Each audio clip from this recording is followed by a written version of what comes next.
Buenas, soy Eduardo Medina y en esta ocasión voy a responder a la opinión publicada por mi compañero y también jefe en Muy Linux, José Pomeirol, quien expuso hace poco su punto de vista y también su experiencia en torno a Wayland, obviamente empleando KDE-Plasma. Yo soy un cerrado usuario de Nome, así que mi perspectiva y mi punto de vista son muy diferentes en torno a este tema, pero mi intención no es rebatir lo que ha expuesto en su opinión, sino arrojar cierta luz, cierta luz, dicho en andaluz, de por qué a Wayland le está costando tantísimo consolidarse como el nuevo cimiento del despliegue de gráfico en New Linux. Bien, Wayland no es un servidor gráfico como Xorg, sino que es un protocolo que se implementa a nivel del compositor.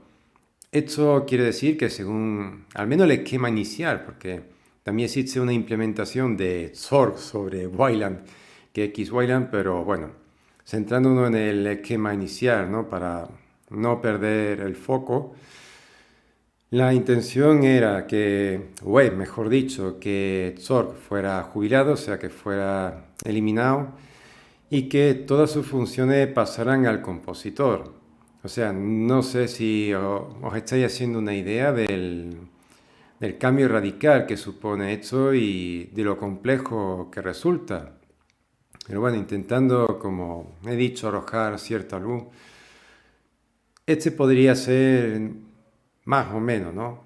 El esquema de la pila del despliegue de gráfico de New Linux empleando Xorg, o sea, está Xorg, que es el servidor, estaría el compositor, que podríamos coger, por ejemplo, Kwin, y luego está el entorno de escritorio, que he decidido eliminarlo para simplificar la exposición, ¿no? Así que paso directamente a las aplicaciones y bueno, hay un esquema que más o menos se puede dibujar, pero a la hora de funcionar este esquema no es tan lineal, ya que, por ejemplo, las aplicaciones pueden interaccionar directamente con el servidor, con Xorg, y es lo que hace, por ejemplo, OBS Studio cuando realiza screencasting desde una sesión de Xorg, lo que hace es llamar una función de Xorg y bueno, Xorg le devuelve, digamos, lo que tendría que ser la ventana o el escritorio o lo que se quiera capturar, ¿no? Después de exponer de manera demasiado simplificada el esquema de Xorg, uno puede pensar que, bueno, Xorg ha sido sustituido por Wayland, pues ponemos Wayland en el lugar de Xorg y todo arreglado, ¿no? Pero la realidad es que no es así, no es así. El esquema de Wayland se acercaría, no digo que sea exactamente lo que voy a exponer, pero se acercaría más a esto. O sea, como he dicho, el protocolo de Wayland es implementado a nivel del compositor, por lo cual todas las funciones de Xorg pasan al compositor. Bien, esto ha acarreado una enorme complejidad adicional, ya que el diseño inicial de Wayland se quedó muy corto y claro, por ejemplo, desde el protocolo no hay indicado, no hay diseñado, no hay nada que muestre cómo hacer screencasting de forma estándar. Y la consecuencia de esto es que cada compositor estaba empezando a implementar las funciones de screencasting y screen sharing a su manera. La consecuencia de esto, pues por ejemplo, con OBS Studio no tendríamos OBS Studio para Linux, sino que tendríamos OBS Studio para Nome, OBS Studio para KDE, OBS Studio para Mate y OBS Studio para cada compositor, porque cada compositor ha implementado las funciones de screencasting a su manera. La falta de definición de funciones estándares por parte de Wayland ha acarreado que, por ejemplo, las funciones de screencasting y screen sharing hayan sido delegadas en PyWire. Y desgraciadamente PyWire no es una capa de abstracción perfecta, ya que tiene que ser apoyado, porque es un servidor, con otros elementos, como por ejemplo el protocolo de DMA-Buf o DMA-Buffer, en caso de estar empleando Flatpak, XDG Desktop Portal, en fin, que a Wayland han tenido que rodearlo de tecnología para que pueda hacer cosas que Xorg es capaz de realizar por él mismo. Posiblemente volver a meter todas las funciones de Xorg en Wayland no habría sido óptimo, porque se habría recorrido el mismo camino que Xorg, pero está claro que en el diseño inicial del protocolo, en 2008, muchas de las cosas que tenemos hoy en día no estaban ni mucho menos proyectadas, porque, por ejemplo, el soporte de screencasting es relativamente reciente y como he dicho, hasta la aparición de PyWire, hacia donde se dirigía el soporte de screencasting de Linux era que habría una versión de OBS Studio para cada compositor, lo cual es una situación totalmente demencial. A pesar de ello, Wayland tiene su beneficio, por ejemplo, adelgazado. En realidad simplifica la pila gráfica de Linux y, por ejemplo, esto acarrea un menor consumo energético, lo cual quiere decir una mayor autonomía en los portátiles. También de manera colateral puede redundar en una mejora del rendimiento de los videojuegos, pero no porque Wayland aporte un mejor rendimiento a los juegos, sino que debido a que la pila gráfica es más simple, pues digamos que se procesa más rápido y se consigue más rendimiento, ¿no? O sea, es más eficiente y se consigue colateralmente o como consecuencia algo más de rendimiento, pero no porque Wayland esté diseñado para mejorar rendimiento. De hecho, Wayland está enfocado en lo que tú, espectador o espectadora, estás viendo a través de la pantalla. O sea, está destinado a ofrecer una experiencia más fluida y sin tearing, por cierto, porque sí, una de las cosas que viene a hacer Wayland es acabar de raíz con los irresolubles problemas de tearing que tiene Xorg.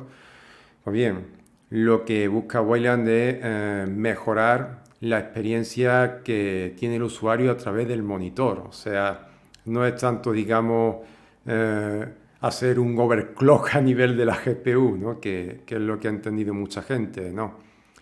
Lo que pretende es reducir la latencia en el despliegue de gráficos, de los gráficos de la GPU al monitor, pues para acabar con el tearing y ofrecer una experiencia más suave a niveles generales. A pesar de los fallos, yo diría que manifiesto que tiene Wayland, ¿no? La verdad es que incluso aunque hubiese estado bien diseñado y bien preparado y se hubiese preparado unos buenos cimientos para realizar la transición de Xorg, la propia transición habría sido un proceso complicado, o sea, complicado que habría llevado más de 5 años segurísimo, vamos. Y es que, a ver, explicar esto es difícil, ¿no? La verdad es que esto es un tema muy complejo, esto es ingeniería hardcore. En realidad yo apenas entiendo de esto porque yo no soy ingeniero, soy técnico, así que, bueno, estos son temas que me superan, ¿no? Que superan mis conocimientos y por mucho, mucho, mucho, muchísimo. Pero intentando retratar, ¿no? cómo está siendo la transición de Xorg a Wayland, yo quiero que miréis la siguiente imagen, ¿no? O sea, ustedes os imagináis dos edificios, ¿no? Uno es Xorg y el otro es Wayland. El edificio de Xorg pues tiene 3 plantas, que es un sótano, una planta baja y la primera planta, ¿no? Y sin embargo, Wayland tiene solamente la planta baja y la primera, ¿no? En el primer piso. Pues claro, lo que se está intentando hacer en la transición de Zorg a Wayland es trasladar todos los cimientos de Zorg y pasarlo a la primera planta, o sea, pasar todos los cimientos que actualmente, entre comillas, ¿no?, están en Zorg y pasarlo al compositor. Y tener que hacer eso sin que el edificio se caiga. O sea, imaginaros llevar a cabo esto en un proceso de construcción. O sea, en un edificio con 3 plantas, un sótano, una planta baja y una primera planta. Pues por lo que sea deciden eliminar el sótano por completo con los cimientos y tienen que trasladar todos los cimientos a la primera planta y sin que el edificio se caiga. Suena difícil, ¿verdad?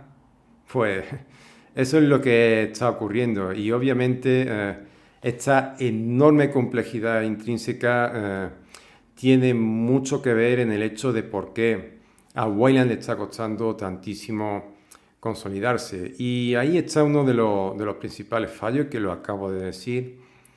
Y es que desde los creadores de Wayland no se ha diseñado una transición clara, ¿no?, de cómo moverse de Zorg a Wayland. No hay mecanismo que facilite, no hay nada. O sea, lo más parecido que hay es X Wayland. Y, por ejemplo, en Pipewire se han hecho las cosas muy bien. O sea, en Pipewire se han diseñado unos cimientos muy buenos para facilitar la transición, al menos desde Pulse Audio. No sé yo desde Jack, porque Jack no lo utilizo, pero la verdad es que puedes utilizar Pipewire y con la compatibilidad de Pulse Audio. Y la verdad es que el impacto que tú tienes en tu flujo de sonido roza lo nulo. Con Wayland fue sálvese quien pueda. Y claro, hay muchos proyectos como por ejemplo Wine o Wine que lo intentaron en su momento y terminaron renunciando y decir, pues nada, lo pasamos todo por X Wayland.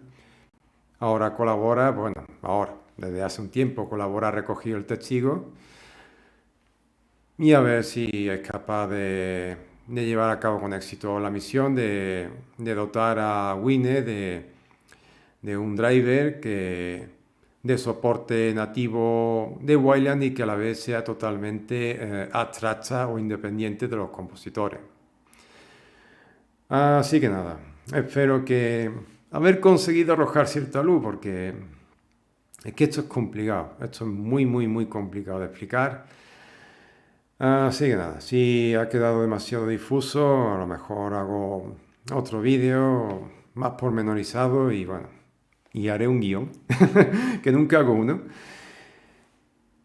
Y bueno, que salga en este vídeo lo que sea. Hasta luego.